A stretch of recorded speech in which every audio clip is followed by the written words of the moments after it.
Fala, fala galera, sejam muito bem-vindos a mais uma etapa da cobertura de provas da Medway. Para quem não me conhece, eu sou o John, professor de Preventiva e Clínico de Formação nessa instituição que a gente vai ver hoje, porque a gente está nas apostas de Preventiva para a prova da Unicamp. Antes de a gente começar, é importante a gente dizer como que é a prova da Unicamp nos últimos anos. E fazendo uma análise dela, a gente consegue entender que ela é uma prova que tem o seu padrão preservado, ou seja, não temos grandes alterações de banca, grandes alterações em relação ao tipo de questão e assunto que eles cobram. E justamente por isso, a gente percebe que há uma repetição de assuntos e até mesmo de questões ano após ano. Então a minha principal dica disso aqui hoje é que vocês vejam as provas antigas dos últimos 5 anos, porque é um crime estratégico vocês não fazerem essas provas antigas, tá bom, galera? Porque, justamente, a gente pode se deparar com muitas questões e assuntos que já foram cobrados.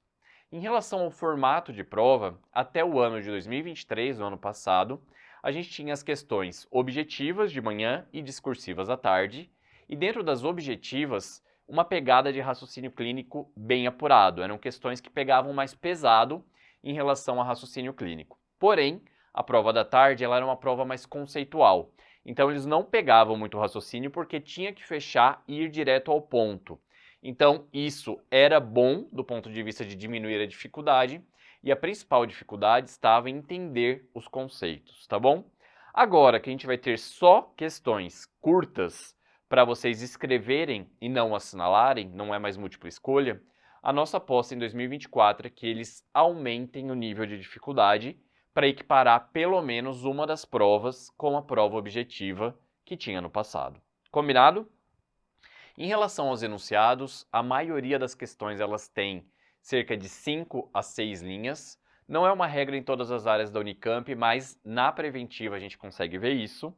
E essas respostas eram bem curtas e objetivas. Então, se a gente olha os gabaritos esperados na prova discursiva, era em torno de 1, 2, no máximo 3 palavras. Então, combatam qualquer tipo de prolixidade. Isso não vai ser uma coisa que a Unicamp vai valorizar dentro do seu gabarito.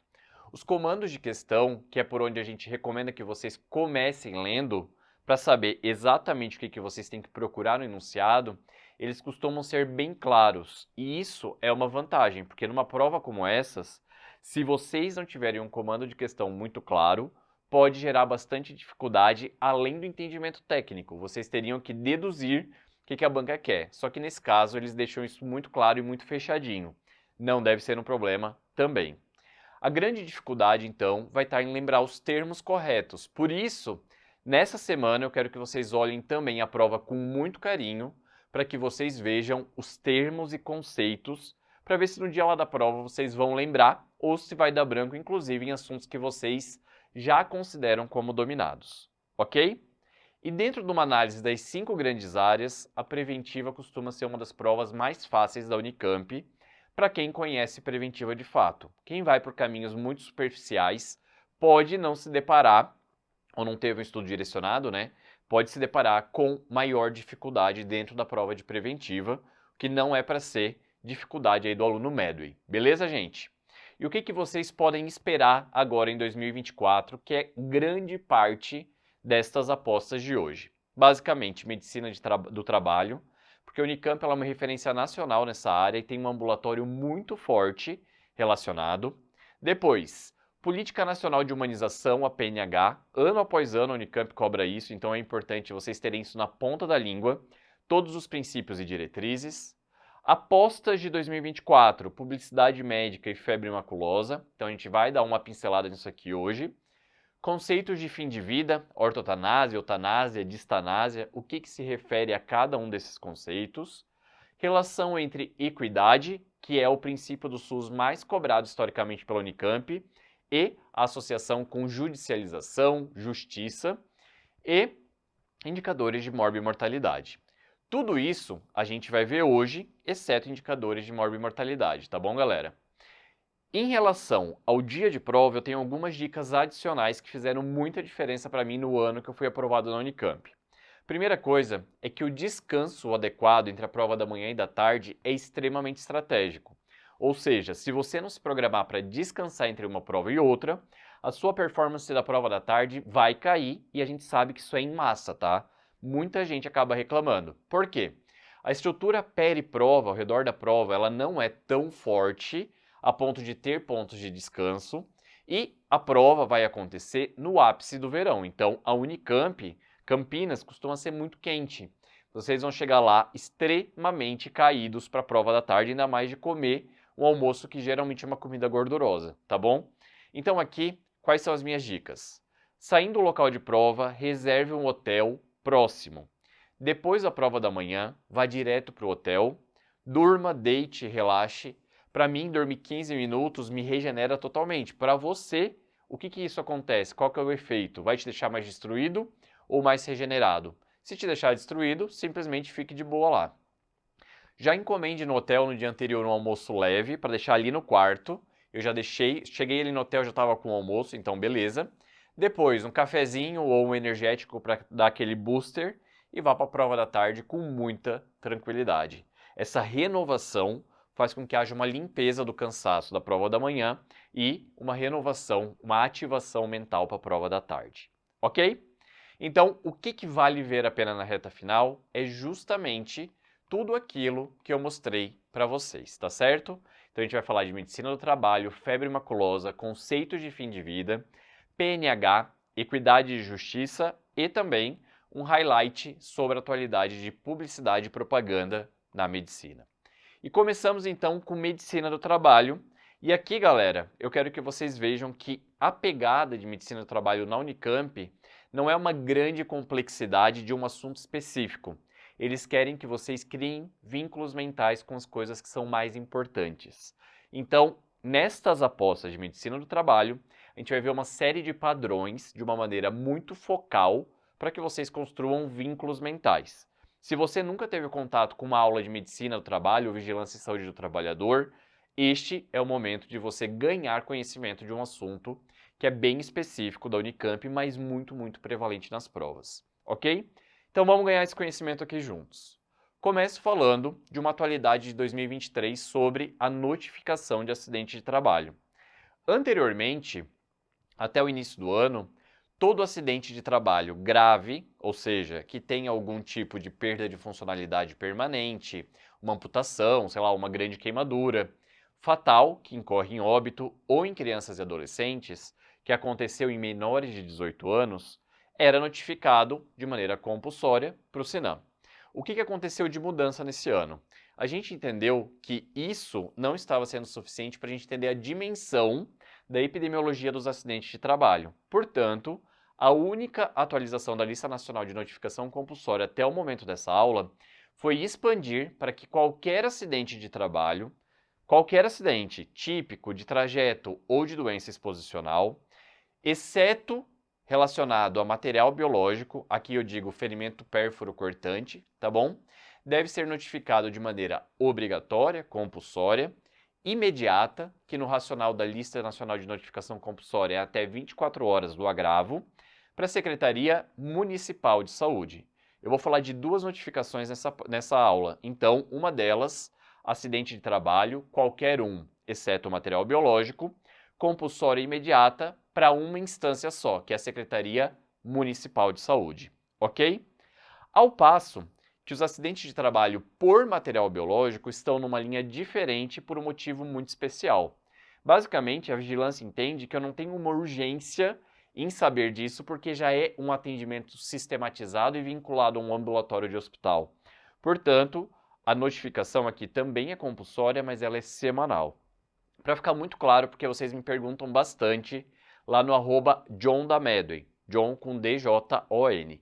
Segue lá porque qualquer apuração, qualquer notícia que não estiver nas dicas ou apostas, mas que surgiu ali ao longo do tempo que possa ser mais quente para as provas, eu vou divulgar lá, beleza? Então, só o acidente por material biológico permanece então de maneira compulsória, mas semanal. E aí vocês me perguntam se tem que notificar nas duas linhas, se tem que notificar tanto a linha de acidente de trabalho e acidente por material biológico caso haja um ferimento pérfuro cortante. São coisas diferentes. Então, os acidentes por material biológico vão na linha de semanal e qualquer outro acidente de trabalho típico de trajeto exposicional vão para a linha de acidente de trabalho, aí de maneira imediata e para a Secretaria Municipal de Saúde. Combinado? Junto com a notificação, que tem uma ideação, que tem um objetivo de informar a vigilância, portanto, qualquer trabalhador que tiver esse agravo vai ser notificado, independente de vínculo formal ou não, vem em conjunto o racional de comunicação de acidente de trabalho. Aqui, galera, o objetivo não é informar vigilância, mas sim o INSS, que é o Instituto Nacional de Seguridade Social, a respeito de acidentes de trabalho de trabalhadores formais que possam se beneficiar aí de algum período de afastamento, de algum tipo de benefício pelo INSS. Portanto, o CAT, diferente da notificação, ele vai ser aberto somente para acidentes de trabalho em trabalhadores formais, tá bom? Aqui, quem deve informar isso, notificar para o INSS, é basicamente, notificar não, comunicar é mais adequado, para o INSS deve ser a empresa. Então, a fundamental responsabilidade de abrir CAT é da empresa, e inclusive ela pode pagar uma multa se por um acaso ela não fizer essa abertura espontânea e ativamente. Ao passo que uma empresa às vezes não abriu e o paciente chega para você no consultório, você tem que verificar se a empresa já abriu. Não abrindo, você como profissional da saúde tem o dever de abrir essa comunicação de acidente de trabalho, tá bom? Mas o próprio trabalhador, representantes do sindicato ou autoridades públicas também podem abrir esse CAT para o trabalhador, ok? Porque é tudo online, sistema é bem tranquilo. Qual que é o período esperado em relação a isso? A gente tem até o próximo dia útil do agravo para poder abrir um CAT, só que em caso de morte ali no local, em função desse acidente, a gente abre imediato, não no racional da Lista Nacional de Notificação Compulsória, mas sim imediato, tão logo possível que aconteceu o acidente, aqui para a ideia do CAT. Tranquilo? Então o CAT só para trabalhadores formais, responsabilidade primordial da empresa abrir, tem até o próximo dia útil, em condições naturais aí para poder abrir. Se for em morte é imediato, e é isso aí. Tranquilo? Um outro vínculo mental que vocês precisam conhecer e que, vez ou outra, cai na prova da Unicamp, principalmente recentemente, é o racional de como é estruturada a Rede Nacional de Atenção Integral à Saúde do Trabalhador, tá bom? Que é o RENAST. Isso aqui já caiu na Unicamp para perguntar qual que era o nome dessa rede. RENAST já foi aceito, inclusive, como uma sigla. Beleza? E a rede é um conjunto de serviços organizados numa estrutura poliárquica, nota que não há uma hierarquia, há uma poliarquia no qual a UBS ocupa o centro, então a APS não é a coordenadora de cuidado, então ela que vai fazer a conexão de receber como principal porta de entrada esses pacientes que têm algum agravo relacionado à vigilância em saúde do trabalhador, ela que vai fazer grande parte da promoção, prevenção, reabilitação, diagnóstico, cura, responsabilidade primordial da UBS, e ela se conecta com outros pontos e serviços de atenção secundária e terciária para dar um atendimento integral a qualquer necessidade que a saúde do trabalhador exigir. Protagonizando aqui com a UBS nessa rede, a gente tem o Centro de Referência em Saúde do Trabalhador, tá bom?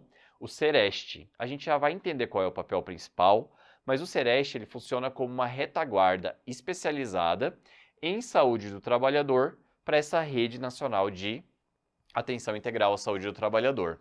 Então, quais são as funções do CEREST, que é um coprotagonista dessa rede junto com a APS?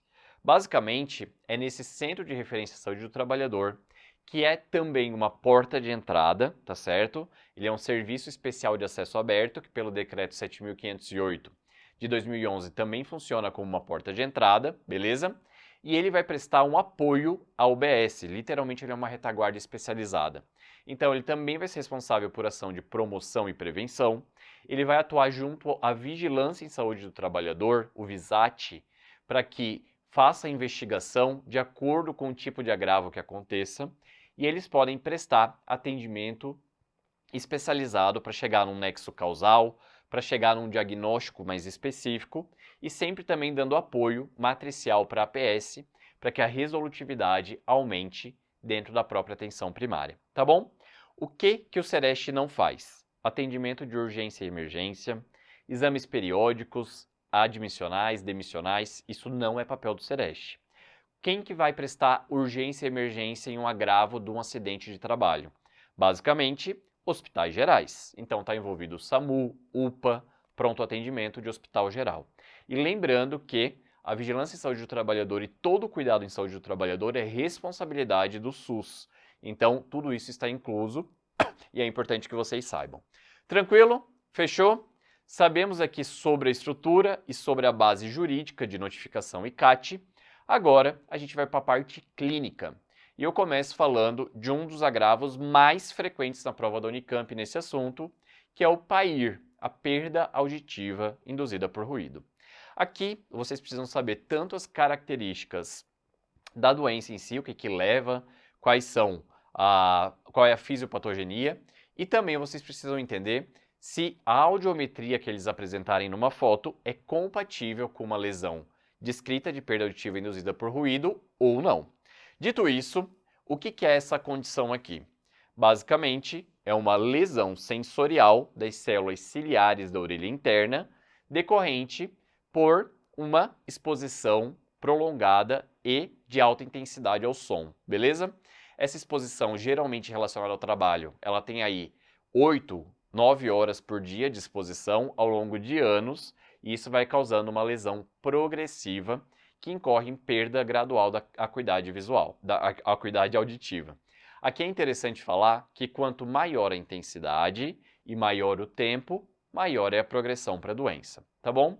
Dentro das características, a gente sabe que ela é uma perda irreversível, do tipo neurosensorial, visto que a fisiopatologia é por lesão de células ciliares da orelha interna, bilateral, obviamente, se a exposição está desprotegida, ela vai acabar pegando os dois, então do tipo neurosensorial, e uma característica é que ela para de progredir a partir do momento que cessa a exposição. Ela não costuma regredir, beleza? Mas ela para com a progressão depois que para a exposição. Tranquilo? Só não piora. Em relação à audiometria, a gente tem um padrão audiométrico do tipo neurosensorial, no qual via aérea e condutiva ficam rebaixadas proporcionalmente, não há o gap aeroósseo, tá certo? Então, há as duas avaliações, um rebaixamento muito proporcional. A piora a gente vai acabar vendo nas frequências de 3, 4 e 6 kHz, então a gente tem que olhar essa faixa, e uma melhoria a partir de 8 kHz. Então, este encavamento, onde já há uma piora e depois uma melhora, é o que a gente chama de gota acústica, como a gente vai verificar nesta audiometria aqui. Então, como vocês podem ver, aqui eu estou avaliando através das chaves aqui, dos sinais de maior igual ou menor igual, uma das vias, e no X e na bolinha, outra das vias. E notem que elas têm um rebaixamento aqui em limiar auditivo detectado por decibéis de uma maneira muito proporcional, não há um deslocamento entre uma e outra, beleza? Aqui eu vejo também a orelha direita e esquerda no mesmo gráfico, porque eles estão sobrepostos, mas o que eu quero mostrar para vocês é essa perda que começa a acontecer aqui em 3 kHz, então qualquer perda abaixo de 20, no máximo 25, eu já considero que está fora do limiar auditivo normal. Portanto, aqui já a perda em 3, que se acentua com 4, tem ainda uma preservação aqui em torno de 6, mas há uma melhoria em 8. E esse sinal de encovamento com recuperação é o que a gente chama de gota acústica, que vocês podem verificar. É importante que vocês vejam também que, dependendo do grau, já pode começar uma linha de base aqui, dar a gota acústica aqui e voltar aqui. Tá tudo bem também, e também é compatível com PAIR. O que não vai ser compatível com PAIR é quando tem uma dissociação gap, esse gap aeroósseo acima de 10, 15 de diferença em decibéis, e quando a gente tem outros padrões audiométricos não relacionados a esse que eu mostrei. Tranquilo, galera? Fechou? Bora para a próxima associação, que são das dermatoses ocupacionais. E aqui a Unicamp gosta muito de cobrar se é uma dermatite de contato do tipo alérgica, associada a uma reação de hipersensibilidade produzida naquele primeiro momento ou já montada, ou se é uma dermatite de contato irritativa. E eu quero que vocês olhem para a clínica que for descrita antes de definir se é uma ou outra. Porque a Unicamp já pegou um agente classicamente irritativo, que é o cromo, e cobrou num quadro clínico de alérgica, porque o quadro era muito compatível. Então vamos lá. Eu estou falando de uma coisa da irritativa, que é basicamente uma condição extremamente comum, universal, não depende da resposta imunológica da pessoa, porque a lesão irritativa ela geralmente vai se dar ou por um pH muito alto ou muito baixo, que vai causar lesão em membrana de pele e, por isso, levar a um quadro de dermatite. Aqui, as lesões irritativas, elas costumam acontecer circunscritas ao local de contato, beleza? Porque é uma lesão inerente da substância. E a prevenção é literalmente indicar equipamento de proteção individual e evitar o contato direto. Ao passo que a alérgica, o que acontece? Ela é caracterizada por vai e vem, tá certo? Então, a partir do momento que você tem uma resposta de hipersensibilidade montada a determinado agente, qualquer contato novo com esse agente ou um subproduto dele, que pode ser alergênico, ele pode desencadear uma nova resposta, beleza? E nesse caso, a gente tem um teste específico, que é o teste epicutâneo, ou PET teste, que quando a gente aplica esses potenciais alérgenos aqui no dorso do paciente, faz uma leitura tardia, no qual a gente nota uma área de eritema e enduramento relacionado a esse processo alergênico, esse PET teste positivo, ou teste epicutâneo, nos confirma que a gente identificou qual que é o agente provável a esta dermatite de contato alergênica. Uma outra característica que a gente vai fazer a definição é em relação ao quadro clínico. A partir do momento que o quadro clínico geralmente é circunscrito aonde houve o contato na dermatite irritativa, na alérgica a gente pode ter outras reações em outros locais do corpo onde não houve contato. Por exemplo, fossa cubital, fossa poplítea, algumas lesões à distância relacionadas a um processo sistêmico e não local. Isso chama muita atenção para um quadro alergênico. Em relação à história ocupacional, se a gente verificar que cessou a exposição e nunca mais voltou, opa, provavelmente foi por causa daquilo. Teve uma reexposição e ficou claro de novo uma lesão circunscrita ao local de exposição, muito mais irritativa. Agora, se eu tenho, dentro da minha história ocupacional, que teve o contato e aí depois, mesmo com pouco contato ou um contato mais indireto, desencadeou de novo a resposta, tenho que pensar mais em alergênica. Em relação à melhora com o afastamento e piora com a volta, a gente também tem que olhar. Por quê? Porque se eu tiver uma piora com a volta por uma lesão por um componente alergênico que está no ambiente e eu não consigo identificar muito bem, me sugere muito mais que é alérgica do que irritativa. O que eu quero que vocês saibam é que são fisiopatologias diferentes. Enquanto a irritativa está muito relacionada à lesão direta pelo agente por lesão membranosa, aqui na alergênica eu tenho uma reação imunomediada de hipersensibilidade. Tranquilo? Vamos para a próxima, que essa também é um clássico da Unicamp e quem não conhece essa condição acaba errando e errando muito. Já caiu umas 3 vezes nos últimos 5 anos. Olhem para essa lesão aqui. Vocês podem ver que temos aqui pápulas enegrecidas, de aspecto acneico, tá certo? Que acontecem na área de folículos pilosos, bem na área de introdução desses folículos pilosos, da abertura desses folículos pilosos. Eu estou falando basicamente da elaioconiose folicular, que é uma condição dermatológica muito comum relacionada à obstrução do ósseo desses folículos pilosos decorrente da impregnação de graxa. Então, o que a gente espera é que mecânicos, quem trabalha com óleo de graxa, pode ter um contato sem EPI e essa graxa se impactar, adentrar os folículos pilosos e não conseguir sair, levando a uma obstrução e uma deposição desse material, tornando essas lesões características, que são lesões foliculares, de aspecto acneico, com pontos centrais enegrecidos. O tratamento ele pode ser feito em caso de infecção secundária com tetraciclinas, de longo período, tá bom? Então é um tempo prolongado de tratamento. E a resposta estética, ela também é bem ruim, porque é uma condição bem difícil de ser tratada, tá? O que a gente precisa é que cesse a exposição para que não haja um aumento da progressão dessas lesões. Tranquilo, gente? Então, Saindo das dermatoses, vamos entrar nos universos de vínculos mentais de neoplasias ocupacionais. E aqui, uma das coisas que vocês mais precisam saber é o tempo de latência. O que significa isso? Eu posso ter uma exposição que aconteceu bem lá no passado a um tipo de agente, e isso causar lesão fisiopatológica, e eu abrir clínica somente anos e anos depois. Eu estou falando, às vezes, de décadas depois. E eu preciso saber que neste desfecho, a exposição lá de trás tem um nexo causal, ou seja, a associação entre a exposição e o desfecho. Esse tempo subclínico no qual eu não tenho sintomas, mas eu já fui exposto, eu chamo de período de latência. E quando a gente fala em neoplasias sólidas, esse tempo de latência ele é muito longo, ele pode ser de um trabalho que eu fui exposto a um agente 20 a 50 anos depois. Então não suspeitem se a pessoa trabalhou com telhas e caixas d'água lá nos anos 70 e hoje, em 2023, está abrindo um quadro de mesotelioma maligno de pleura, beleza? É possível e tem associação com esse trabalho, provável. Em relação às neoplasias hematológicas, leucemias, linfomas, a gente tem um período reduzido de 4 a 5 anos entre a exposição e o aparecimento da neoplasia. E óbvio que isso são informações muito importantes para medicina ocupacional. Começando pela primeira associação, um dos agentes relacionados a neoplasias, principalmente leucemias, é o benzeno. O benzeno ele é um subproduto do petróleo.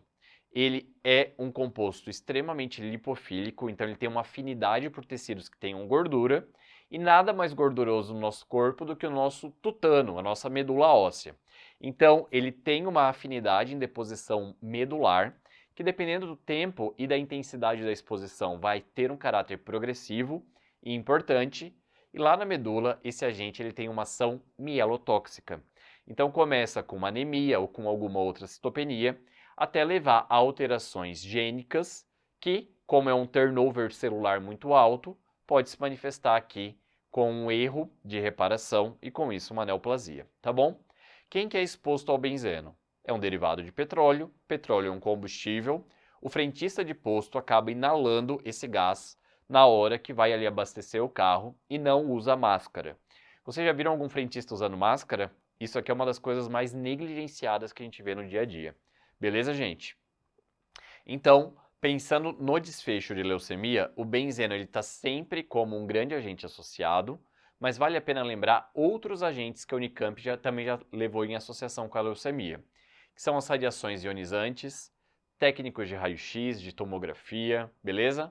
Quem trabalha com algum tipo de laboratório que tem radiação ionizante em maior intensidade, o óxido de etileno, que a gente lembra muito da química como um agente de maturação de frutas e verduras, mas dentro da medicina ele é muito utilizado para esterilização de equipamentos cirúrgicos, tá bom?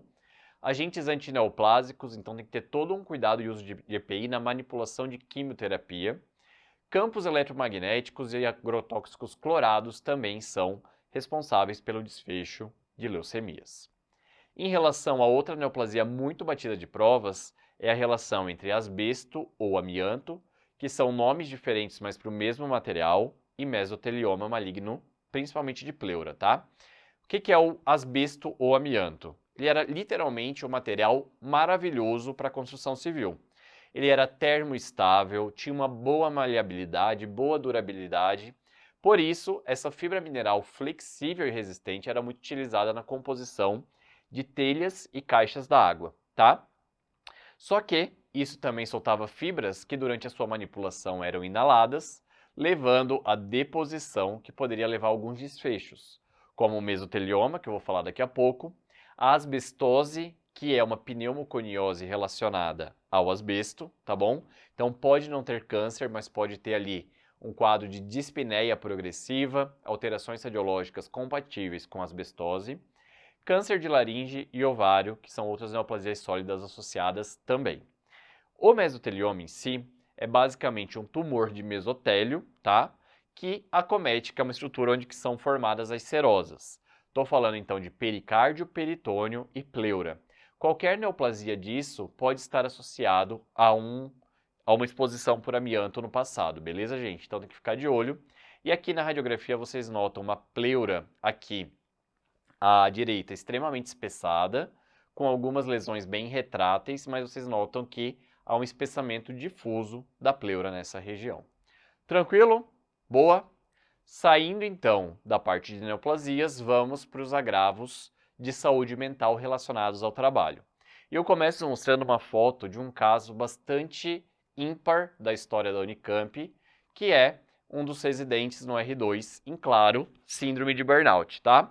Esse aqui sou eu, no final do R2, burnoutado no topo, beleza?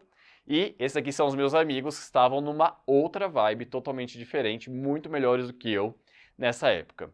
Basicamente, o que é o burnout ou a síndrome do esgotamento profissional? É uma tríade clínica composta por 3 pilares, então, que é a exaustão emocional.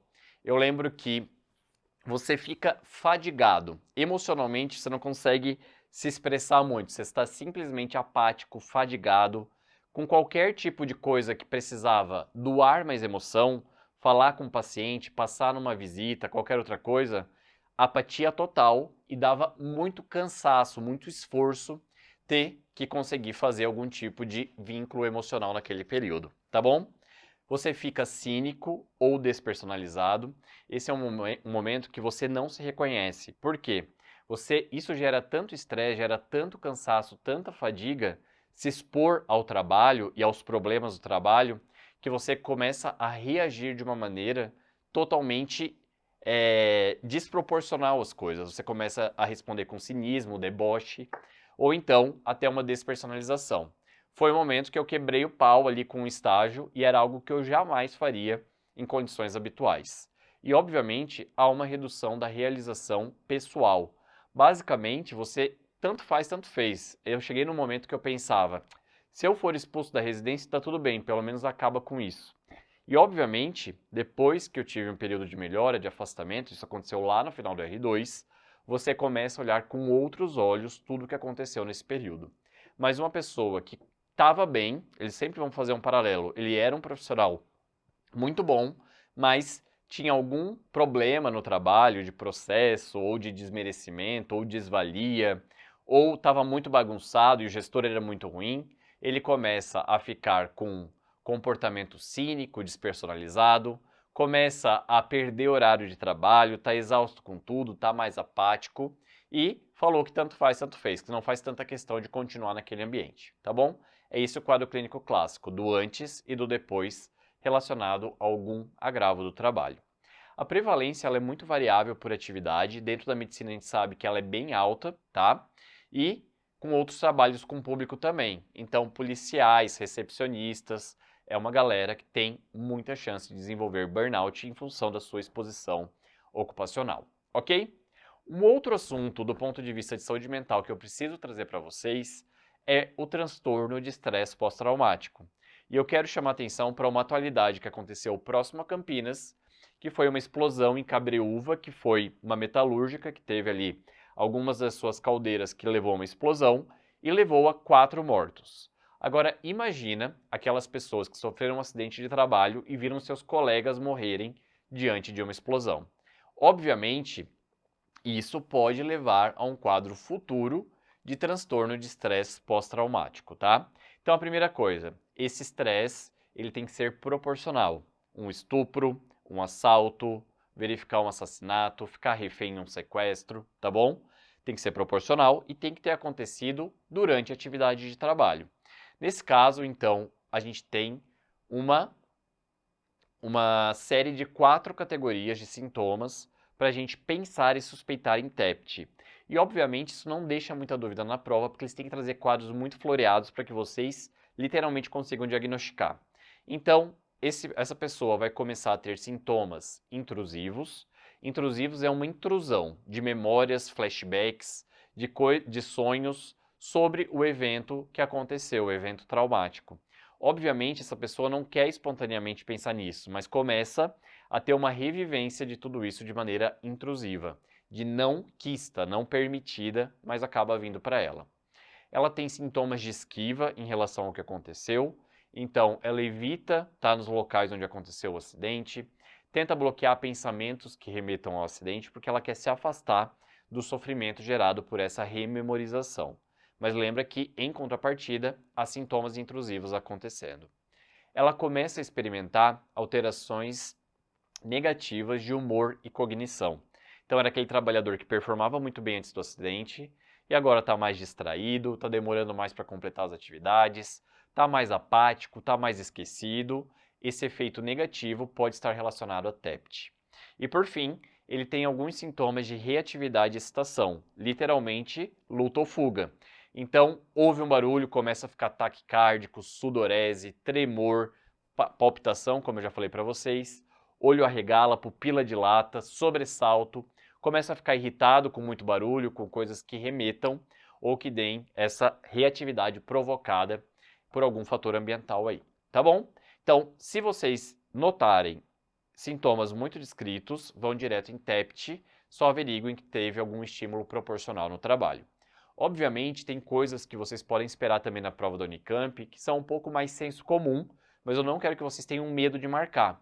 Se for um caso de bullying, se for um caso de assédio moral, se for algum caso, sei lá, basicamente dessas coisas mais comuns. Então, a Unicamp abre essa janela para vocês irem além. Eu quero que vocês não tenham medo, apesar de vocês não verem tanto em outras provas, ok? Saindo então da parte de saúde mental, vamos para os agentes irritativos, para os agentes químicos e que podem levar a algum tipo de lesão ocupacional. Começo falando de um dos grandes queridos da Unicamp, que é o cromo. O cromo, na realidade, ele é um metal utilizado muito para fazer banho metálico em peças. Por exemplo, esse processo da galvanoplastia, que é literalmente esse ato de fazer banhos metálicos em peças para ir para um consumidor final. Nesse caso, a cromagem é quando a gente utiliza o cromo. Onde que a gente vê a cromagem? Calota de carro, calota cromada, calota bonitona, porque o cromo ele é um metal muito bonito para esse tipo de acabamento. Só que quem manipula o cromo começa a perceber que ele é uma substância extremamente irritativa, principalmente de pele e mucosa, tanto nasal quanto respiratória, tá? Então, vocês vão ter aquele paciente que manipula cromo durante uma atividade de galvanoplastia ou teve algum contato com vapor de cromo em alguma ocasião e começa a experimentar lesões de pele ou lesões de mucosa, principalmente nasal ou de via respiratória, tá? Uma coisa interessante e que a Unicamp já cobrou é que apesar de ser classicamente um irritativo, ele pode levar a uma dermatite de hipersensibilização. Então, o cromo era o agente, a gente iria inicialmente para irritativo, só que a história eram lesões em fossa poplítea, fossa cubital, aconteceu tempos depois da exposição, era uma resposta mais tardia, então a gente associava que tinha um componente hipersensibilizante, que era a resposta que a Unicamp queria, ok? Ela é tão irritante, também o cromo, que ele pode levar à perfuração de septo nasal. Atenção a isso, porque mais recentemente era um trabalhador que inalou vapor de cromo e teve perfuração de septo nasal. Também pode levar a câncer de pulmão e essa lesão dermatológica característica que é essa lesão em olho de pombo, no qual a gente vê um centro necrótico e uma periferia fibrótica, cicatricial, rósea, bem infiltrada em relação a essa característica. Isso daqui eles consideram como o olho de pombo, beleza? Isso aí é coisa da dermatologia, não vou entrar em discussão. Tranquilo, gente? Outro agente importante de vocês saberem é a intoxicação por chumbo, que leva à condição clínica chamada de saturnismo. Basicamente, o chumbo ele pode ser utilizado em quem trabalha com baterias, beleza? Bateria de carro, bateria de avião, bateria em geral, tá bom? Também tá muito disponível em projéteis, ou seja, bala, tá? Tinta, indústria de tinta, e essas pessoas elas podem se intoxicar pelos mais variados motivos. Por exemplo, aquele pintor que usa uma tinta que tem base de chumbo pode inalar isso durante o processo ou pode ter ali uma absorção por via cutânea, tá bom? Ao passo que quem manipula os precursores também em baterias pode ter tudo isso. Eu posso ter uma ingestão de chumbo relacionado, sei lá, a uma tentativa de homicídio, suicídio, e eu posso também, às vezes, levar um tiro, aquela bala com chumbo ficar alojada, eventualmente não teve indicação de retirada, e eu tenho uma absorção sistêmica progressiva desse chumbo componente do projétil, beleza? Mais variados motivos, mas vocês têm que levar a uma suspeição ocupacional e do tipo de exposição que teve. Os sintomas, eles são muito variados, tá, gente? Mas eu quero que vocês lembrem, principalmente, a alteração hematológica do sistema nervoso central. Então, tem alteração em distúrbio neuropsiquiátrico, então é importante vocês olharem. Hematológico, a gente tem o chumbo como um inibidor do metabolismo do M, então a gente tem ali um quadro muito parecido com uma porfiria intermitente aguda induzida pelo chumbo, e no sistema reprodutor que leva à infertilidade, tá bom? Mas ele é um quadro multissistêmico, eu posso ter lesão hepática, renal e por aí vai, sintomas de TGI, mas eu quero que vocês lembrem principalmente dessa tríade: reprodutor, sistema nervoso central e hematológico. O diagnóstico, ele se dá literalmente com o chumbo eritrocitário. A gente tem mais de 99% de todo o chumbo ligado a eritrócitos, beleza? Então, se eu faço uma dosagem direta do chumbo eritrocitário e eu vejo que tem um aumento dos níveis, pô, tenho ali uma intoxicação por chumbo. Ao passo que eu também posso fazer diagnóstico indireto por precursores dos metabolismos que o chumbo acaba atrapalhando. Então, ao invés de eu metabolizar todo o M, eu acabo pegando precursores onde houve esse stop de metabolismo. Por exemplo, o ácido aminolevulínico urinário, que é uma das medidas que a gente faz também em doença ocupacional, e a zinco-protoporfirina eritrocitária, beleza? Então, isso aqui são por fenômenos indiretos que o chumbo faz, e esse aqui é uma dosagem direta. Cabe lembrar que não é o próprio efeito do chumbo que vai levar a uma atividade agonista e vai levar a toda essa clínica, e sim todas as bagunças metabólicas que ele causa quando ele se liga ao M e por aí vai. Tranquilo, gente? Ele interrompe a atividade enzimática e acaba levando essa bagunça metabólica que é responsável pelo quadro clínico, ok? Vamos lá então. Aqui vocês podem também se deparar com dois elementos multimídias compatíveis com uma intoxicação por chumbo. Uma delas é uma linha azulada na transição dento-gengival, chamada de linhas de chumbo ou linhas de Burton. Burton, B-U-R-T-O-N, beleza? Tipo Tim Burton, beleza? Ou então, estas placas de chumbo que tem nas metáfises ósseas, de ossos longos principalmente, que é essa hiperopacidade na radiografia de ossos longos, principalmente na região metafisária, que é um local de muita deposição também de chumbo, que é um elemento radiopaco. Tranquilo, galera? Show? Quero muita atenção nesse próximo agente, porque teve um caso emblemático na Unicamp que pode cair tanto em clínica médica quanto em preventiva. Eu vou dar a minha visão de preventiva, mas eu quero que vocês revisem a intoxicação por metanol, beleza? O metanol nada mais é do que um álcool, tá certo? Utilizado de maneira regulada e permitida na indústria farmacêutica, em alguma porcentagem por milhão em bebidas alcoólicas, tá certo? E também é muito utilizado lá no hemisfério norte como um anticongelante de radiador. Também presente na indústria de tintas. Já caiu um caso de que o cara estava pintando o carro, estava chovendo lá fora, então estava com a garagem fechada, e acordou cego porque uma das características da intoxicação por metanol é a degeneração de terminais nervosos que estão relacionados à retina e ao nervo óptico, tá bom? Tudo isso pode acontecer. Lembrem que isso são as principais causas ocupacionais. Essas pessoas vão apresentar sintomas de TGI, tá bom? Náusea, vômito, e o que é muito característico é essa neurite óptica com cegueira, que pode ser ou não reversível, porque isso está relacionado e depende do grau de degeneração da retina e dos nervos ópticos, do nervo óptico. Basicamente, o que chama atenção é que o metanol ele é um líquido claro, volátil, e ele tem um leve odor compatível com álcool, tá bom? O que leva com que muita gente inocente acabe não enxergando perigo nessa substância e pode inclusive ingerir, fazer qualquer tipo de uso inadvertido. O que chama atenção principalmente é o tratamento. Por quê? Porque para evitar com que o metanol seja metabolizado, a gente faz uma competição enzimática administrando etanol, tá certo? Justamente porque o etanol, em alta quantidade, vai saturar e competir com a ligação do metanol nos receptores, para que possam levar aí algum tipo de reação enzimática e metabolização, e com isso, essa saturação de etanol diminui os efeitos da intoxicação por metanol. Então isso é uma curiosidade que a gente não vê tanto na medicina, tratamento por competição enzimática. muito deliberadamente, ainda mais com etanol. E a correção dessa acidose geralmente se dá por critério clínico, mas a gente tem aí uma acidose metabólica com anion gap elevado, porque o que leva a essa acidose é o metanol metabolizado nos seus precursores, por exemplo, o etileno glicol, tá bom? Então, eventualmente, esses pacientes vão precisar de terapia dialítica ou uma agressividade clínica no tratamento desta acidose, ok? E o vínculo de memória, então, é o etanol para o tratamento por inibição enzimática e aquele paciente que apresenta neurite óptica ou cegueira. Tranquilo? Show? Mas tem uma coisa que é muito mais provável de cair do que intoxicação por metanol na Unicamp nesse ano.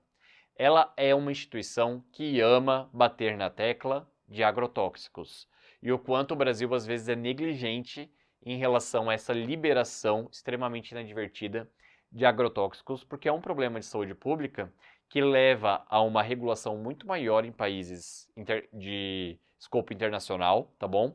Inglaterra, Estados Unidos têm políticas muito firmes em relação ao uso de agrotóxicos, ao passo que a gente é muito permissivo, e a Unicamp é uma instituição politizada que adora cobrar isso. Vou falar de algumas classes de agrotóxicos para que vocês lembrem na hora da prova. Um dos que eles mais pedem é glifosato, que também é chamado de Roundup ou mata-mata, que são nomes comerciais, mas a categoria, a classe, se chama glifosato.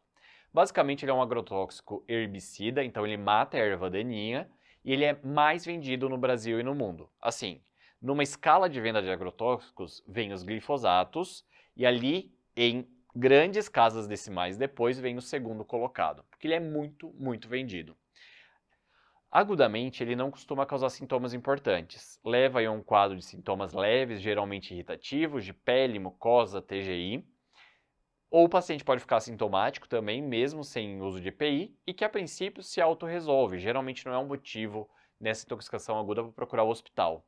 O grande problema é que depois dessas exposições repetidas ou de uma grande exposição, esse paciente pode apresentar sintomas neuropsiquiátricos e uma clínica de parkinsonismo.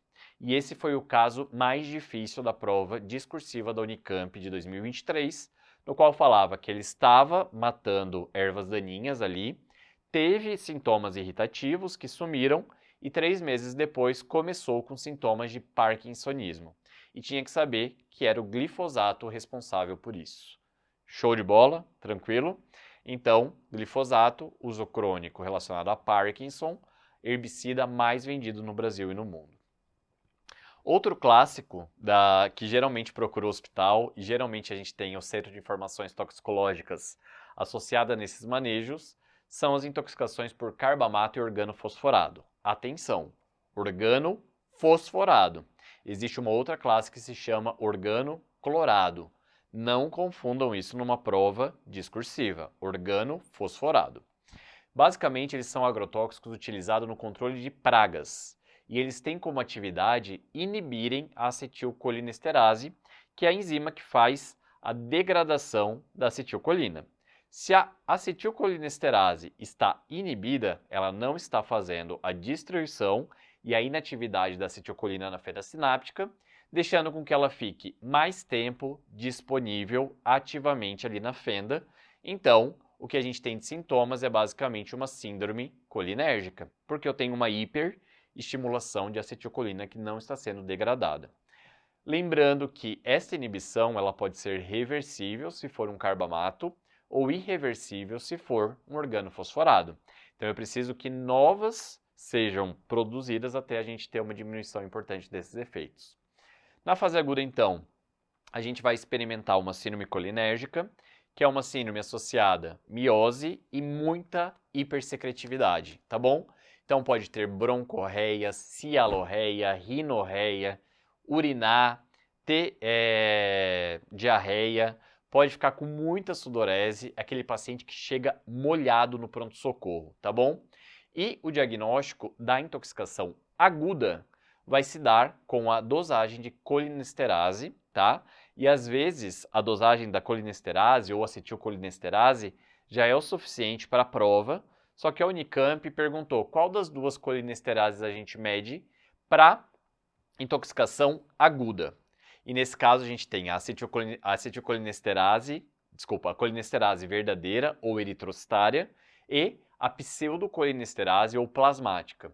E é essa daqui que a gente acaba dosando para saber que é agudo mesmo, porque o tempo de meia-vida dela é menor do que a eritrocitária. A eritrocitária, então, a gente usa principalmente para intoxicações crônicas, e nas agudas, por tempo de meia-vida mais curto, a gente tem a dosagem da plasmática. Beleza? Que vai ser mais específico para intoxicação aguda. Na fase crônica, você vai ver que é muito comum dos agrotóxicos ter neuropatia periférica e distúrbios neuropsiquiátricos ao longo do tempo, ok? Este é o mais clínico. O glifosato é o mais frequente, né? O que a gente vai ter aqui de mais grave é esse próximo que eu vou falar para vocês, que é o famoso paraquat, também chamado de gramoxone, gramoxil. Aqui, galera, o que é importante? Gramoxil, tá? Aqui é importante que esses três são nomes comerciais. Nas provas, geralmente vai aparecer como paraquat, porque o nome da substância é 1,1 de metil 4,4 biperidina de cloreto, tá bom? Gente, provavelmente a prova aceitaria paraquat se vocês colocassem se colocassem um quadro clínico compatível, tá bom? Nesse caso, como que as pessoas acabam se intoxicando por esse agente? Pode ser por uma ingestão acidental, sei lá, uma criança acaba tomando porque deixou ali junto com outros produtos de limpeza e embaixo e não bem protegido, mas também é muito associado com tentativas de autoextermínio e de homicídio. Então tem que ficar muito de olho nisso quando vocês atenderem qualquer tipo de intoxicação por agrotóxicos, mas aqui mais em específico. O grande problema é que ela é uma substância química extremamente lesiva e a lesão dela é por lesão celular decorrente de efeito redox. Basicamente faz uma cascata de oxidação, de estresse oxidativo, que leva a uma reação em cadeia e destruição de membranas de uma maneira sequencial. Ao passo que o resultado desse efeito redox é pegar um tecido celular funcional e transformar em destruição, inflamação e fibrose extensa, principalmente com acometimento pulmonar e renal. Esses pacientes eles começam a ter aí horas depois da ingestão o início dos sintomas, com uma marcada dispneia, evoluindo aí com uma insuficiência respiratória que tem pouca possibilidade terapêutica dependendo da dose que foi consumida, tá bom? Então, tem uma altíssima letalidade, principalmente por fibrose pulmonar severa, ok? E o mais inocente dos agrotóxicos são os piretroides. Os piretroides, eles são agrotóxicos com alta atividade inseticida, mas estes são vendidos deliberadamente no mercado, tá bom? O SBP, o mata-inseto, ou aquele Raid, sei lá, tá certo? E eles são pouco tóxicos, por isso que eles são bem liberados, e relacionados a processos de hipersensibilidade, tá? Então, aquela criança que está ali na praia, precisou utilizar aquele inseticida para poder limpar o quarto da madrugada e não ficar com pernilongo ouvindo, e começa ou com uma atividade de asma, ou dermatite atópica, ou rinite, cara, associa com piretroide, porque provavelmente essa hipersensibilidade está associada a isso. Em altas doses, em efeitos cumulativos, pode levar a um quadro de neuropatia periférica, tá bom? Marcadamente periférica, então prestem atenção na clínica que se apresentar. Fechou?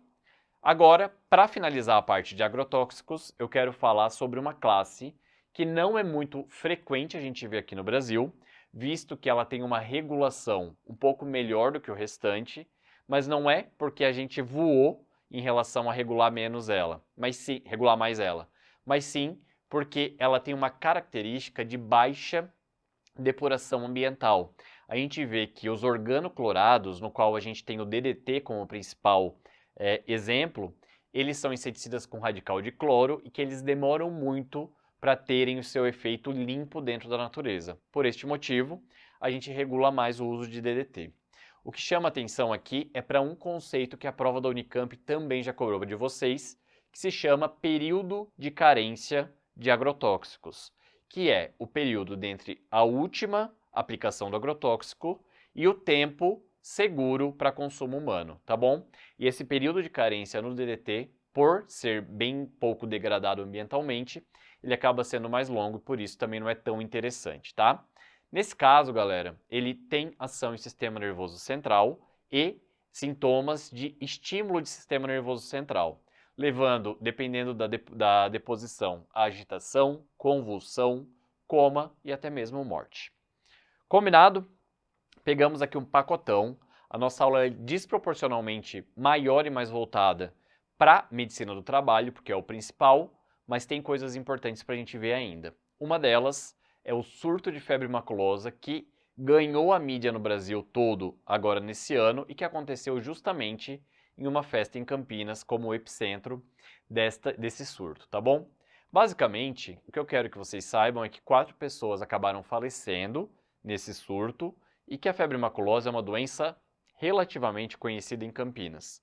Fazendo clínica médica lá, eu atendi muita gente na UTI e na emergência por suspeita ou confirmação de febre maculosa. Casos que evoluíram bem, casos que evoluíram muito, muito mal, levando a óbito, tá bom? Basicamente, então, ela é uma doença transmitida por carrapato e não é novidade esses surtos episódicos, esporádicos lá na região de Campinas. Inclusive, o Ibirapuera de Campinas, que é a Lagoa do Taquaral, onde a galera vai correr, passar fim de tarde, é infestado de capivaras e é uma região onde a gente tem o Rickettsia rickettsii, que é o agente etiológico que infecta esses carrapatos que ficam aderidos a essas capivaras e que, portanto, são agentes transmissores aí da febre maculosa, tá bom?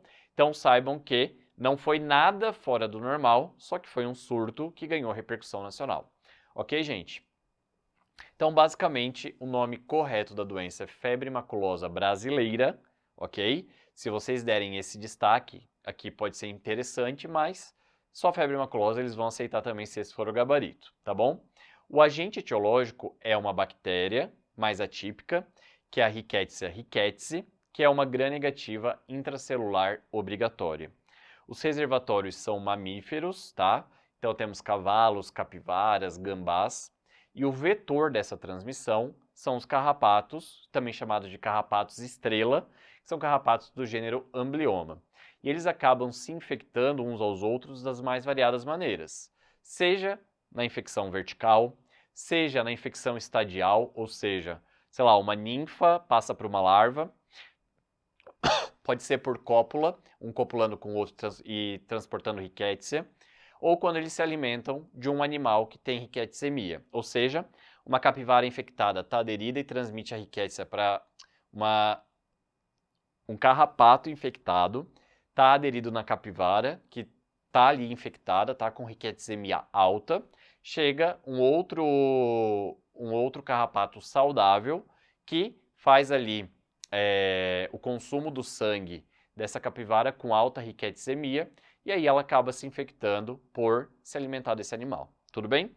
E a transmissão ao humano se dá pela picada do carrapato, que fica aderido e ele está infectado, literalmente jogando rickettsia para dentro da corrente sanguínea, tá? Do ponto de vista epidemiológico, eu tenho 2 informações importantes para vocês. A primeira é que o tempo de incubação é de 2 a 14 dias. Então, se eu tive uma exposição de risco há mais de 2 semanas, fica tranquilo que se não abriu até agora, não vai abrir quadro clínico relacionado a isso. Mas em até 2 semanas, eu tenho que ficar de olho porque eu posso ter uma abertura de quadro clínico decorrido daquela exposição. Ela é uma doença distribuída entre o Sul e o Sudeste, então olhar essa epidemiologia na questão é importante.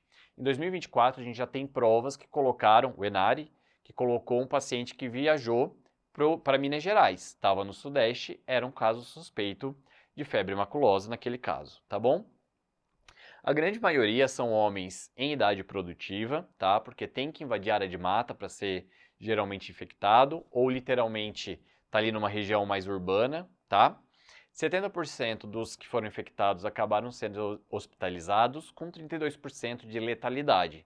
É uma letalidade relativamente importante, de 32% a 40%. 74 destes pacientes residem em área urbana, então não é grande parte do rural, só que grande parte deles frequentou ambiente de mata. E outros relataram que associaram, né, essa exposição ao carrapato em ambiente domiciliar. Beleza? LPI é o local provável de infecção. 74% teve contato com o carrapato e 41% teve contato com cão ou gato. Porque nem sempre a gente vê o carrapato, nem sempre a gente tem essa coisa tão marcada, beleza? Em relação às manifestações clínicas, elas são extremamente variadas, só que lembra que o quadro clínico inicial, geralmente na sua abertura, é composto por sintomas bem inespecíficos, sintomas de praticamente qualquer infecção, com febre alta, cefaleia, mialgia, sensação de mal-estar, prostração, náusea e vômito. O que começa a dar cara de febre maculosa, eu quero que vocês procurem isso na questão, é que entre o segundo ou sexto dia, a gente começa a ter uma mudança deste padrão, que começa então com o exantema maculopapular de evolução centrípeta, principalmente em membros inferiores, e frequentemente pode ter acometimento da região palmoplantar. E a partir desse quadro clínico, ou vai se resolver, ou vai começar a complicar, no qual esse exantema começa a evoluir para apresentação petequial, equimoses, sufusões hemorrágicas, levando a uma confluência e ao aumento da dimensão dessas lesões e necrose ali inclusive da pele. Beleza, gente? Isso daqui, obviamente, é a manifestação dermatológica. Quando chega para uma fase de complicação, também acontece complicação em outros sistemas. No sistema nervoso central é muito comum ter um quadro de meningite ou meningoencefalite, que quando a gente faz a punção licórica é um licor claro. Também tem manifestações hemorrágicas, então pode estar sangrando em mucosa de TGI, mucocutâneo e também pulmonar. Na parte renal é muito comum ter uma injúria renal aguda e na parte pulmonar, mais variada a apresentação, desde uma pneumonia intersticial, derrame pleural, infiltrado alveolar, tem que fazer essa associação, beleza? Lembrando que nas fases mais avançadas das complicações, icterícia e convulsão também são bastante retratadas, e isso é um marcador prognóstico ruim desse paciente que já está grave. E nesse caso, a letalidade ela é bastante alta se não for tratada. Então chega a 80% de óbito, mas, assim, gente, é geralmente bem difícil manejar esse paciente na UTI, tá bom? Em relação ao diagnóstico, a gente tem pesquisas indiretas, no qual a gente vai ver a resposta imunológica do paciente em relação ao agente, ou pesquisas diretas, que a gente vai ver direto o agente.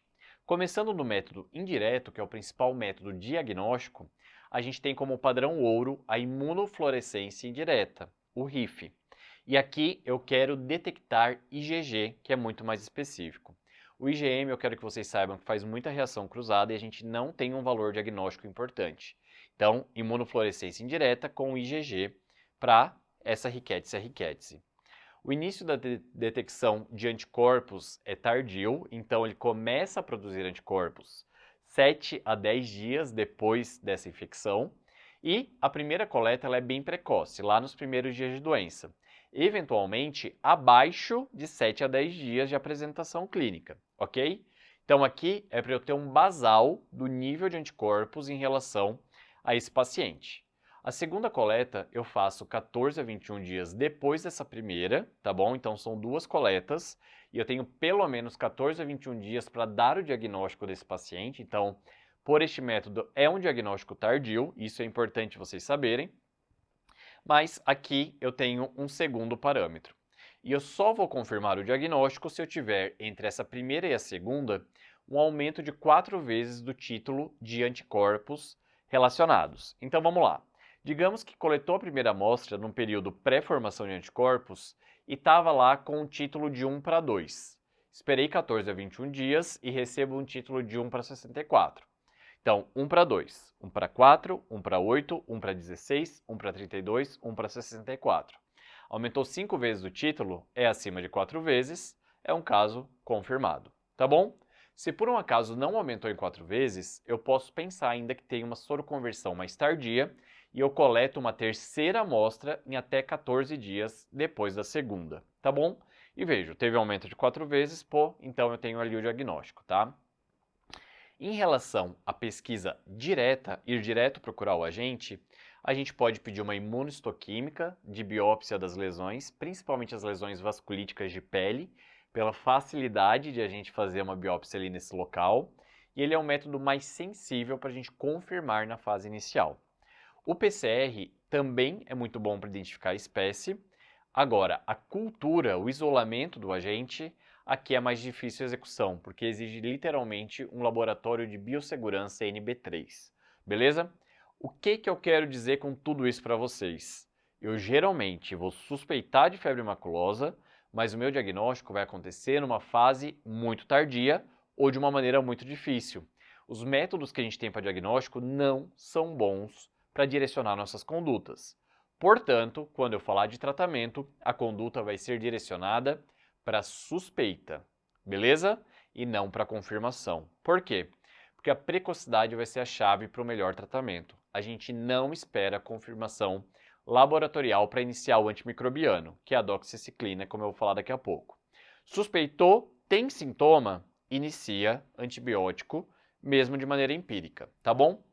E o antibiótico de escolha vai ser a doxiciclina, 100 mg de 12 em 12 horas. Se por um acaso tem alguma hipersensibilidade importante à doxi, você pode fazer o tratamento alternativo, não preferencial, com cloranfenicol 500 mg de 6 em 6, ou dobra a dose se for um caso grave, beleza?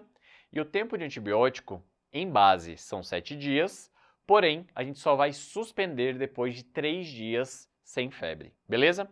Então, fiz ali, estou há 10 dias e ainda com febre, mantenha antibiótico.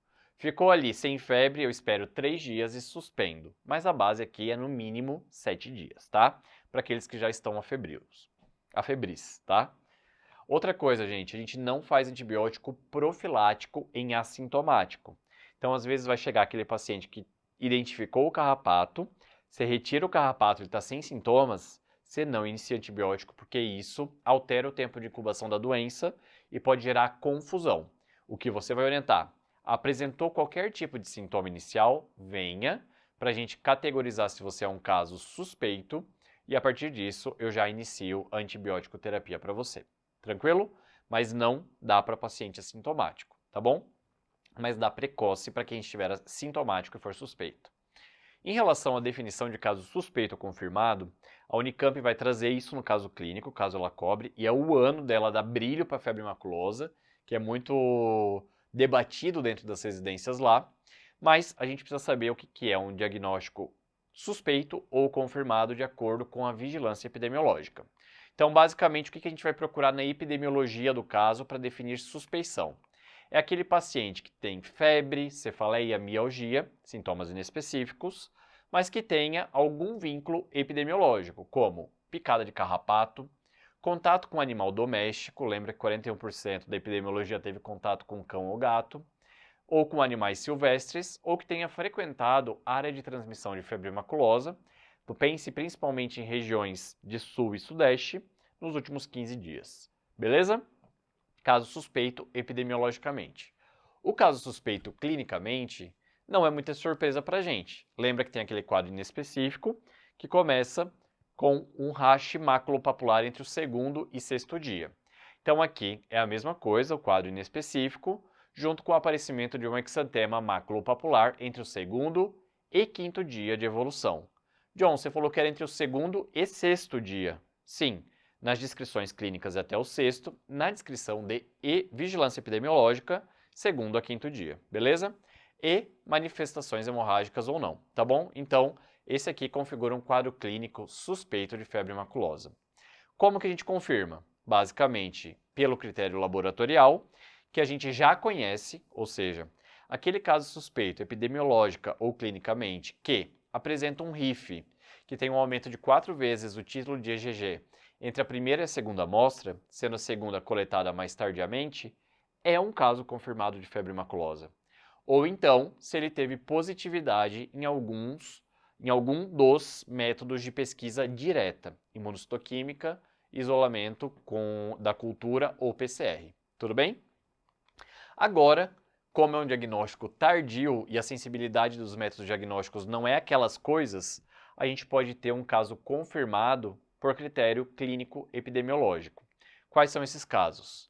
São casos suspeitos que têm um vínculo com casos confirmados laboratorialmente e que não conseguiram fechar um critério laboratorial, que é esse aumento do título de 4 vezes mais. Então, se ficou inferior ou coletou só uma amostra, mas que seja um caso suspeito e tenha vínculo com alguém que esteve ali no mesmo local e positivou e confirmou laboratorialmente, eu posso ainda confirmar esse caso, tá bom? Ou então, a investigação do local provável de infecção encontra uma rickettsia patogênica, beleza? Aqui, galera, esse critério é importante para a gente fechar casos de pessoas que não conseguiram eventualmente fazer essa segunda amostra porque morreram antes. Epidemiologicamente, isso é muito importante para a gente, tá? E aí a gente consegue, nesse critério, diagnosticar esses casos. Diagnostiquei, o que eu faço? Suspeitei, o que eu faço? Notifico para a vigilância. Foi isso que permitiu com que a ação fosse precoce lá em Campinas nesse ano. E a notificação ela deve cair porque é muito importante. E já cobraram no Enário 2024. Então, febre maculosa e outras rickettsioses têm uma linha específica na Lista Nacional de Notificação Compulsória do SINAM e ela deve ser notificada em caráter imediato, em até 24 horas, nas 3 instâncias, municipal, estadual e Ministério da Saúde, tá? Aqui é a Secretaria Municipal e aqui a Secretaria Estadual de Saúde. Então, lembra que acidente de trabalho era só na Secretaria Municipal. Febre maculosa são nas 3 instâncias. E nesse caso, galera, a gente notifica na suspeita. Definiu suspeita clínica ou epidemiológica, já notifica, porque ele é um caso potencialmente grave e que pode ser o primeiro que evidencia um surto. A vigilância tem que, com os 2 pés ali, investigar. Ok? E quais são os principais objetivos da vigilância? Se tiver que colocar um na prova discursiva, eu quero que vocês falem. Evitar o contato da pessoa com carrapato. Tem vários motivos de fazer isso. Seja melhorando os EPIs ali, né, a bota longa, colocar proteção de pescoço, colocar boné, diminuir a interface de contato da pele, tá bom? Seja não frequentar um local onde a gente sabidamente tem febre maculosa, tipo aquela plaquinha que tem no Parque Taquaral lá em Campinas. Evitar o contato da pessoa com carrapato é interromper a cadeia de transmissão. É o principal objetivo da vigilância. Então, se tiver que escolher um, tem que falar este aqui. Mas outros podem ser possíveis aqui para vocês verem. Por exemplo, diagnosticar precocemente, investigar e controlar surtos, conhecer bem a epidemiologia e a distribuição dessa doença, investigar bem os locais prováveis de infecção, é literalmente não deixar a porta aberta para que outras pessoas se infectem. E além disso, recomendar e adotar medidas de controle e de prevenção. E para finalizar a parte de febre maculosa, eu só deixo aqui o diagrama de controle, no qual isso daqui era a evolução de 2023, no qual vocês veem que a gente tem surtos esporádicos de febre maculosa, mas não foi um grande evento que aconteceu em 2023. Foi um grande evento midiático, mas está dentro do já esperado de casos lá para a Unicamp. E notem que aqui, lá para a Unicamp não, lá para Campinas, e notem que aqui tem uma sazonalidade, ou seja, nesse período de setembro é onde a gente tem o maior pico, e isso aconteceu lá no primeiro semestre do ano, tá bom? Fechou? Vamos para mais um tópico da Unicamp, agora é muito mais bate-pronto para finalizar a aula, que são os conceitos de fim de vida. Aqui, galera, eu quero que vocês olhem cada conceito e vocês lembrem, pelo amor de Deus, do termo e ao que ele corresponde, tá bom? Então, o grande desafio é vocês lembrarem bem o termo e diferenciar um do outro. Vamos lá. Os conceitos de fim de vida são as formas como uma pessoa morre. E a gente entende do ponto de vista ético que a pessoa que morre dificultadamente ou que a gente tem um prolongamento dessa vida às custas de medidas fúteis ou inúteis, ou seja, uma pessoa tem um prognóstico muito claro, tá? E a gente fica ali invadindo ele, colocando topo de antibiótico, colocando hemodiálise, colocando intubação, colocando uma série de coisas que não vão reverter o quadro de base, que a gente sabe que essa pessoa vai morrer por uma complicação disso, eu estou promovendo distanásia. A distanásia é proscrita, é não recomendada pelo nosso código de ética, justamente porque a gente tem que ter essa percepção e interromper, porque a gente não vai colocar medidas fúteis ou inúteis para prolongar uma vida de uma pessoa a qualquer custo, beleza? A ortotanásia vai basicamente no oposto da distanásia, que é literalmente a gente entender qual que é o momento certo de uma pessoa morrer e ter proporcionalidade na terapêutica para deixar essa pessoa confortável, mas morrer no momento certo, tá bom? Então a ortotanásia é estimulada pelo nosso código de ética, ok? Orto significa direito, correto, dentro da logística. Dis significa disfuncional ou anormal, tá bom? Basicamente isso daqui do ponto de vista de nomenclatura. A eutanásia significa abreviar a vida por um procedimento feito para evitar o sofrimento. É literalmente a gente fazer uma abreviação. Digamos que eu tenho um paciente com prognóstico neurológico reservado. E antes de ele começar a complicar, ele deseja já interromper a vida dele. Em alguns países, ele pode ter direito à eutanásia. Aqui no Brasil é considerado crime, portanto, a gente não faz, ok? A mistanásia é um termo da qualidade de como morrer, e significa morrer às margens, morrer fora do sistema. É uma morte miserável, que acontece por falta de acesso, ou seja, uma pessoa em situação de rua morre debaixo de um viaduto porque não teve um acesso de SAMU identificar, levar para um hospital, mas era uma morte evitável, tá? Ou então, alguém que morre nas macas de um hospital, num corredor qualquer, ou quando há uma negligência social muito demarcada. Isso é a mistanásia. Ao passo que a calotanásia significa a ritualização do processo de morte. É um conjunto de condutas que tornam uma bela morte. Com música, ao lado das pessoas que ama, sem sofrimento, num ambiente apropriado e reconhecível, tá bom? Morrer tranquilo, morrer bem, calotanásia, tá? Então, distanásia, orto, eu, mistanásia e calotanásia. Deem um pause aqui agora e garantam para mim que vocês conseguem identificar bem os termos e que vão saber escrever lá na hora da prova da Unicamp, ok? Uma outra grande pegada e aposta para a Unicamp é a Política Nacional de Humanização, o PNH, que basicamente foi uma política que tem como principal objetivo eu tenho os princípios do SUS, eu quero trazer isso para o cotidiano da assistência e da gestão, da atenção e da gestão. Basicamente, eles entendem pela PNH que a gente tem 3 grandes protagonistas a ponto de olhar e melhorar a atenção e a gestão, que é basicamente gestores, que são ali pensando na estratégia, orçamento, tudo mais. Os profissionais da saúde, que fazem uma interface, primeiro porque eles executam a estratégia da gestão, e segundo, eles são a interface com os usuários, e o terceiro, o usuário, que é quem recebe o serviço de atenção em saúde, beleza? Então esses 3 protagonistas precisam se entender e trabalhar em conjunto para a gente conseguir trazer melhorias na atenção e gestão em suas práticas, tá? Os princípios estruturam a filosofia dessa política. E os 3 princípios, e eu quero que vocês também saibam bem esse conceito e saibam reconhecer, são transversalidade, que diz respeito a reconhecer o saber de quem dá assistência pode conversar com a experiência daquele que é assistido, ou seja, gestão e profissional da saúde não são superiores ao usuário, beleza? O que eles têm que fazer? Uma relação horizontal, sem poder, no qual eles troquem informações e um valorize o conhecimento do outro. Isso chama transversalidade e diz que não existe hierarquia ou relação de poder. E isso a gente pode analisar em várias esferas. O médico não é mais importante que o enfermeiro. O gestor não é mais importante que o trabalhador de saúde. O gestor não é mais importante que o usuário. Transversalidade, ok? Segundo, eu não consigo separar atenção e gestão. Atenção é o serviço, gestão é a estratégia, tá? Então, basicamente, há uma indissociabilidade entre atenção e gestão. Portanto, os usuários e os trabalhadores que estão ali nas interfaces de ponta, eles devem conhecer como funciona a gestão, quais são as estratégias e também ter voz para participar da decisão.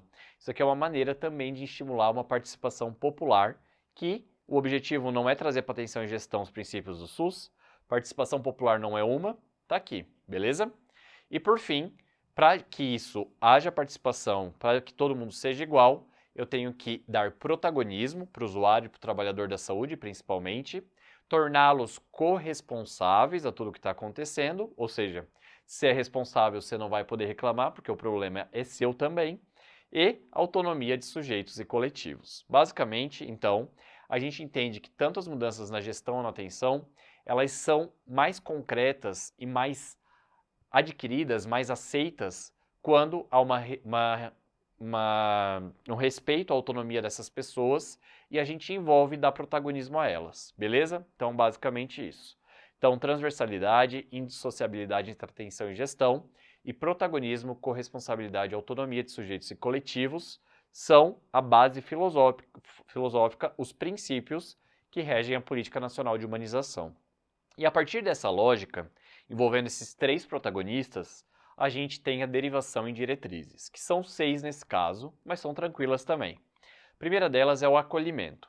O acolhimento é basicamente o ato de escutar e reconhecer o que o outro traz como legítima e singular necessidade de saúde. Ou seja, as pessoas precisam ter uma escuta ativa, elas precisam ter um primeiro momento de atenção em relação à queixa que trazem, tá?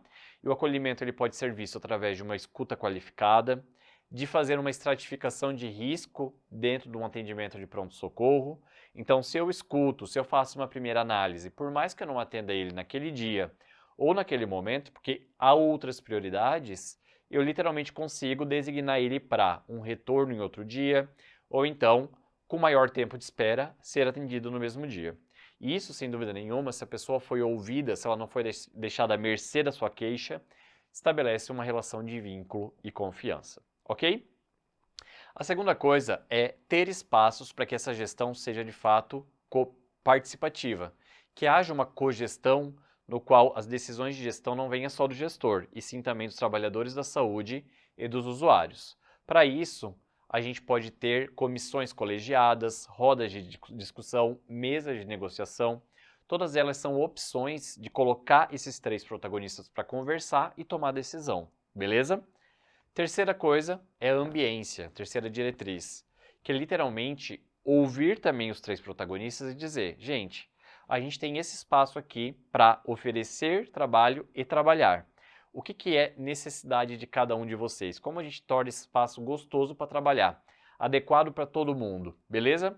E aqui, então, é olhar para os projetos arquitetônicos e funcionais do ambiente e ter todo mundo ouvido para que todo mundo se sinta acolhido e confortável para trabalhar, beleza? Isso vale para reforma ou até mesmo projeto arquitetônico em si. Outra diretriz, clínica ampliada e compartilhada. Lembra que eu quero a integralidade aqui dentro da ação. Então, eu ter uma visão integral do indivíduo. Isso vai se dar quando eu permito o compartilhamento de decisões e quando eu estabeleço uma comunicação adequada. Quando eu vejo o indivíduo além do processo de saúde e doença biomédico, mas também no contexto familiar, no contexto social, verificar como que essa comunidade responde a este tipo de insulto também, beleza? Valorização do trabalhador é literalmente apostar na capacidade daquela pessoa que está ali trabalhando de entender o que dá de errado e trazer sugestões de como melhorar. Então, se eu valorizo o trabalhador, eu vejo que ele tem boa capacidade de análise, definição e qualificação dos processos de trabalho no qual ele está envolvido. E por isso, eu incluo ele na tomada de decisão. É dizer para a recepcionista ou para o recepcionista do posto de saúde, perguntar, e aí, o que você vê que dá para melhorar? Ah não, aqui a gente está com o sistema lentificado. Beleza. Mudar, você acha que faz sentido? Vamos mudar o computador e depois ver se isso melhorou ou não. Beleza? Isso é uma forma de valorizar aquela pessoa que trabalha. E por fim, a gente tem que defender os direitos do usuário. Basicamente, a gente tem que deixar à mostra e a conhecimento do usuário todos os direitos que ele tem. Por exemplo, eu não posso barrar um pai de acompanhar o pré-parto, parto e pós-parto do nascimento do seu filho. Por quê? Porque é direito do pai não ser acompanhante. Ele tem que participar desses processos. Então, se eu tenho um hospital que está barrando isso, pela PNH, a gente tem que deixar isso exposto e falar para o pai, seguinte, ó, você tem direito a isso, pode vir, beleza? Então, só relembrando aqui, os 3 princípios e as 6 diretrizes que eu quero que vocês lembrem para a prova do Unicamp estão aqui. E eu quero um tempo para que vocês pensem e saibam o que ele representa. Pense e saiba o que representa. Eu quero que vocês também saiam um pouquinho da aula, fechem o olho e escrevam e justifiquem também cada um desses termos para verificar se vocês aprenderam ou não a escrever isso na hora da prova. Eu digo isso porque a cogestão caiu ano passado na prova discursiva e muita gente não lembrou do termo. Beleza? Essa é uma questão praticamente dada no Unicamp e deve ser cobrado esse ano de novo. Tá bom, gente? Show? Uma outra coisa que a Unicamp vem batendo nos últimos anos, por ser uma instituição politizada, é a relação entre equidade, justiça e judicialização da medicina, tá? Basicamente, por ter essa pegada humanitária, eles cobram isso e a gente tem que revisar que a equidade, que é um princípio do SUS, ela surge como um sinônimo de senso de justiça. A gente entende que igualdade não era o suficiente na dinâmica de Brasil, que é um país heterogêneo, onde a gente tem muita gente sofrendo determinação social em saúde, que não tem acesso à renda, esgoto, saneamento, alimentação, trabalho, beleza? E que seria utópico a gente dizer que a gente dá igualdade sabendo que a gente tem um bem coletivo, que são as ações em saúde, são os serviços de saúde, e essa pessoa que tem leucemia, mas que está ali com todo esse sofrimento social, não teria os mesmos direitos de uma pessoa também com leucemia, mas que tem acesso a advogado, sabe dos seus direitos, teve uma educação adequada, para conseguir acessar serviços, remédios e tudo mais de uma maneira igualitária. Então, no senso de justiça, pensando no bem coletivo, a gente tenta criar um espaço regulador, dando mais para quem precisa mais naquele momento, para tentar vencer essa determinação social em saúde. Porque, no fim das contas, a equidade ele olha muito para a coletividade, beleza? Então, é basicamente isso. E determinação social em saúde é uma coisa que também a Unicamp cobra bastante, principalmente nesse modelo em casca de cebola, tá? Que é um nome informal, mas se chama Modelo de Determinação Social em Saúde, proposto por Dahlgren e Whitehead. A gente vê que as pessoas, por suas características individuais, têm muito menor impacto na saúde delas do que em relação às macro características, condições de vida e trabalho, desemprego, acesso à água e esgoto, serviço social de saúde, habitação, educação, ambiente de trabalho, produção agrícola e alimentar. Então, isso daqui dá muito mais pressão à saúde e alteração da saúde de uma pessoa do que a sua própria vontade e suas características individuais, tá bom? E a equidade vem justamente para isso, para a gente tentar desfazer as diferenças, corrigindo pela atenção em saúde, dando mais para quem mais precisa, beleza? Então, por exemplo, um idoso é atendido antes de um adolescente na emergência se eles estiverem com a mesma condição.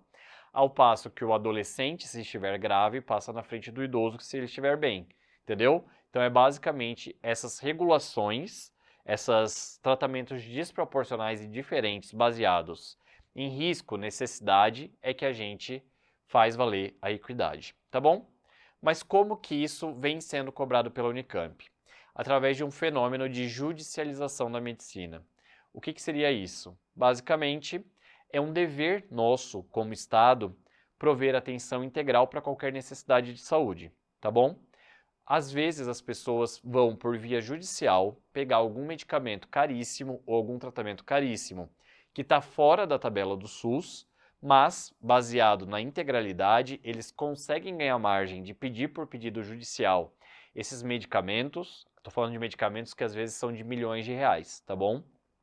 E através desse processo de judicialização, eles acabam ganhando, mas acabam ganhando tirando dinheiro de um bem, de um fundo que era coletivo para investir em saúde, para subsidiar esses serviços de saúde e drenando uma boa fatia para interesse individual. Isso é um desrespeito à equidade que fala sobre o senso de justiça, que fala a respeito de bens coletivos. Então, aqui, a judicialização, que é permitida pela integralidade, tá? Ela vai em contrafluxo do que a gente deseja para a equidade. Por isso, sempre a judicialização acaba ameaçando a equidade, como ela foi pensada aqui para o SUS. Tranquilo? Porque eu não posso dizer que uma pessoa que tem, sei lá, hemoglobinúria paroxística noturna e tem acesso a advogado, acesso à educação e sabe de seus direitos e potenciais de tratamento, não vai ser beneficiada em relação à mesma pessoa que tem hemoglobinúria paroxística noturna e que não sabe de nada disso e que às vezes nunca vai procurar porque nem sabe que isso poderia ser um direito. Então, basicamente, essa daqui está utilizando a sua baixa determinação social, né, as suas boas condições de educação e economia, para poder acessar um fundo coletivo, ao passo que essa, que tem a mesma condição, não seria beneficiada. Sacaram? É essa a lógica. Outra coisa que vem fazendo aqui, que também pode ser cobrado pela Unicamp, é uma ideia de a gente fazer muita teleconsulta. Do tipo, pô, estão investindo muito em teleconsulta, de um bem coletivo, mas tem gente que não tem acesso nem a computador nem à internet. Então vai ser um bem só para quem tem essa boa condição. Fiquem ligados porque pode surgir aí uma variação desse conceito na Unicamp, tá bom? Publicidade e propaganda, que foi a nova resolução do CFM agora em 2023. Qual contexto surgiu isso, gente? Que a gente só vai passar os highlights aqui para vocês. Basicamente, o que a gente viu é que a gente estava atrasado do ponto de vista regulatório a respeito de publicidade e propaganda. Por quê? Porque os canais de comunicação hoje são muito diretos.